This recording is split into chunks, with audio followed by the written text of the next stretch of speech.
everyone, the one who is talking to you is Merp. Normally I entertain my German audience on YouTube and Twitch with strategy content like Stellaris, but today I shall talk to you in English about two Civics and a mid-game crisis you can get with Stellaris Grand Archive DLC.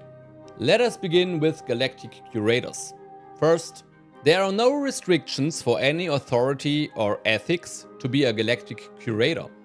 You want to play a determined exterminator that kills all life in the galaxy, but takes care of the remains in history? You can do that. Besides this, you start as Galactic Curator with the guaranteed research option Galactic Archivism. This opens the door to the new mechanic around Specimen and the name-giving Grand Archive, where you can store your findings, exhibit and profit from them. As soon as you research this, you can build the Grand Archive and store your first free common specimen that you get as Galactic Curator from the start. One of each kind, by the way. Because your people really like finding ancient stuff called specimen, you get Unity every time you find one. Moreover, you have a higher chance to discover anomalies. Oh, and have I mentioned that you get 10% more bonuses out of specimen? You see, if you want to deep dive into the mechanics around Specimen and the Grand Archive, this Civic is the right to choose. But for now, that's enough from Dusty Archives. With the Beastmaster Civic, it's getting wild. You will have the chance and maybe be forced to play the game pretty differently. Like Galactic Curators, there are no restrictions who can be a Beastmaster. Finally, I can play my devouring swarm and use space fauna ships only. As Beastmasters, you are specialized in using space fauna as warships, and you will have the ability to catch more and breed them thanks to the starting technologies, gravity snares and artificial breeding you already own. In fact, you are so deeply specialized in space fauna that you don't start with a normal fleet, but get free space amoebas instead, and a special space station building called Beastport that can create more. By the way, this also means that you cannot build normal ships at all, as long as you don't find a way to produce some. But with the Civic, I cannot recommend you even trying to build them at all, because the upkeep for normal ships is 200% higher than usual. For this reason, you may feel a bit weak at the beginning, but I can assure you this will pay out.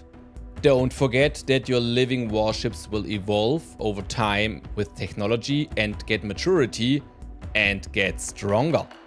As soon as you own a full fleet of major exceptional space fauna ships, you will understand what I mean. Especially if you activate the council position Beast Lord to your empire, that gives your space fauna extra sublight speed and damage per level. If you ask yourself if you can catch leviathans with gravity snares, I must disappoint you.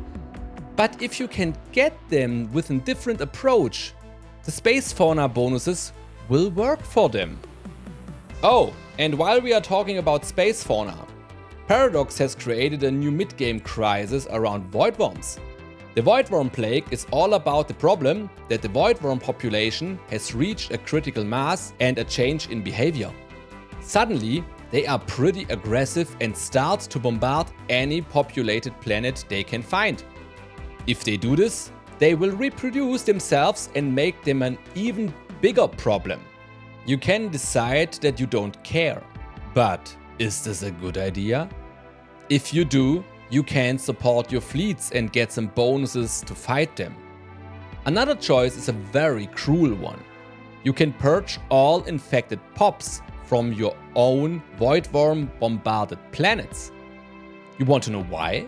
Because voidworm that bombard spread parasitic spores to infect your people, which leads to the creation of even more voidworms that will evolve inside their victim until it hatches. But will your people accept the purge? Your last option is to try to find a cure without obvious bonuses against the Voidworm to end this plague. But what happens in the meantime if voidworms overwhelm your fleets and bombard your planets? I would love to read in the comments what is your approach to solve this. Thanks for watching the video. Don't forget to subscribe for more Stellaris related content in the future. Goodbye.